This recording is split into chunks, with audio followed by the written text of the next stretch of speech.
contradictions, as Christopherson said. And we probably all have the tendency to slip into ideology. It simplifies life. Yes. Yeah. But we also have the choice of saying, from a deeper place and from a more attentive, contemplative place, I'm not going to see the other as an object. I'm not going to see the other as symbol. I'm going to see the other as an equally complex human being who cannot be swallowed in any cause. In that even sense. the cause that they think they sit in. So then, how can we internally have the seeing eyes coming from a contemplative I-thou perspective, and the means we use is one of graciousness and kindness and love. And I think when there's that inner attitude, then there's a means of gentleness, and there's a refusal to be a rational ideologue. Then you've got three components, and then you have the mote beam. If the person's willing to reverse that, then it's a way. It's a way of thawing the frozen ideological soul and the frozen ideological issues that then spill over into violence and the terrible tragedies which ensue from that. Well, the thing is, in a way, conservative and liberal should be seen as checks and balances on each other instead of enemies. You need each other. Yes. One needs each other. We have to set a check and balance on one and the other, otherwise each one will go too far in one direction. And the checks and balances of liberal and conservative are important to the health and well-being of society and culture.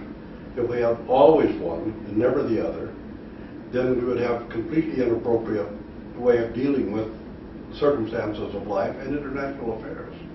So we need the checks and balances in it, and that's why there always has to be an opposition party in Parliament.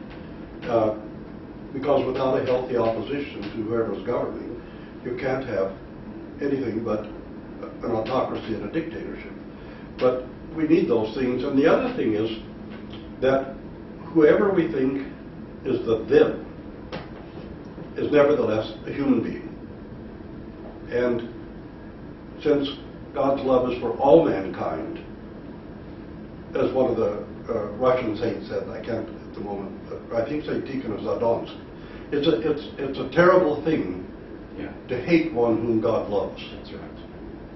And I think we have to start with the premise that when we say God hates, or as Westboro Baptist Church like to say, God hates America because there's some kind of sin in America. And everybody forgets that hate is one of the worst of all sins. And to try to look at